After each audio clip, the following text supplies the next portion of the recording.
Hey again, it's me. I am driving on the way back from the fabric store. I think I've mentioned this before, but it takes me about 45 minutes to go to my favorite fabric warehouse, and I'm working on a design job.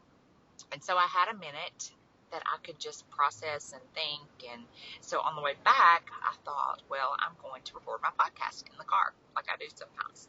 So I wanted to share with you, I really, really love fabrics. And I had really forgotten how much I did love it because I haven't done it in a minute. I've been so involved with real estate and getting my other business going and doing a couple of other things. I haven't taken on any design jobs lately. And so I had two recently that called me, previous clients, and they were like, hey, we want you to do this for us. And I was like, sure, why not? So I actually went to the fabric warehouse today and we're working on window treatments and some bedding. And I'd forgotten how awesome it feels to be in there. I love fabric. I love paintings. I love um, any kind of artwork or all the pretty colors. It's just in the feel of the fabric and the different textures. It just really gets me going. And I didn't realize how much I missed it. I was kind of dreading coming down here because it is a drive. It takes a couple of hours out of my day. And I just have been putting it off. And I'm so glad that I came because it really gave me time, again, to meditate, quiet time, but also time to be creative again. And I really, really love to be creative. I love it when my creativity takes off. And when I go into the fabric warehouse, it just kind of does that. I start looking at the different fabrics and the textures, and I think, well, I could put this with this, or let's put some velvet piping on this, or maybe some tape, make some Euro shams, this could go with this. And there's so many combinations and so many different opportunities to create there. And then you start thinking about paint colors and flooring and rugs, and your mind just takes off from there. So what makes you tick? What makes you feel creative? Is it meditation? Is it maybe inspiration? Maybe a podcast that you listen to, or talking to someone?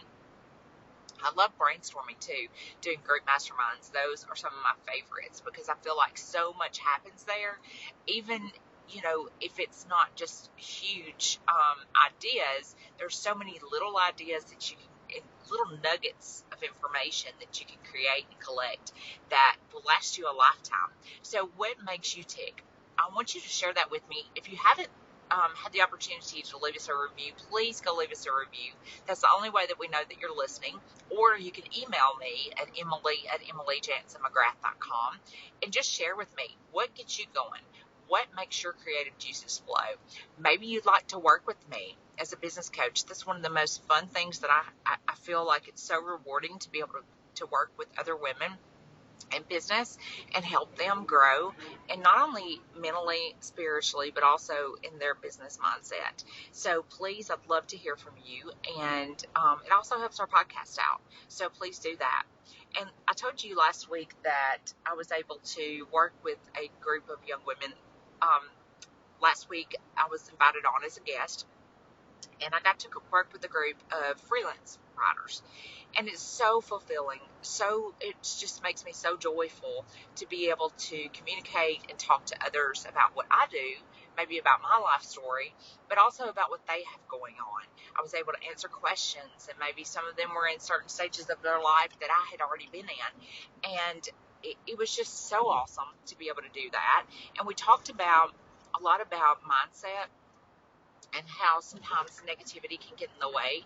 Maybe you got a bill today that you weren't expecting, or a letter from the IRS, God forbid, and you just got gut punched. So, those things, they can be taken care of. Send a letter to your accountant, and then, the bill, you'll be able to make it. You may feel like you don't have enough money right now, but I promise you things will always work out in the end. God is in control, and it's His timing. And so I got to work with those young women, and we talked about gratitude.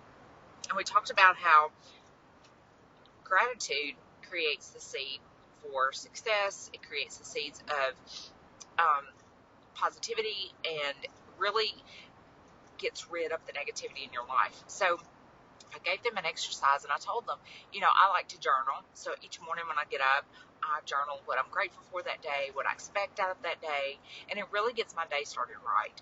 But just like getting the letter from the IRS, or maybe getting that bill that was unexpected, you don't think you have the money to cover, again, I just start, whenever that happens, I just start listing all the things that I'm grateful for. Hey, I got a new design job today, or I got a contract on a house, or I listed a house today, or it could be as little as I found a dollar bill on the sidewalk.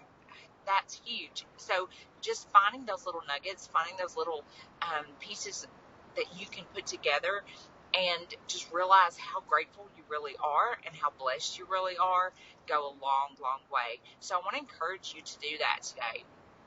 I want you to, start your day. I was also talking to them about getting started in habits, and establishing meditation and routines, and the things that you do, because I really believe that meditating, having your quiet time, really getting to know yourselves. I feel like so many of us, we're getting so caught up in the busy that we lose sight of who we are.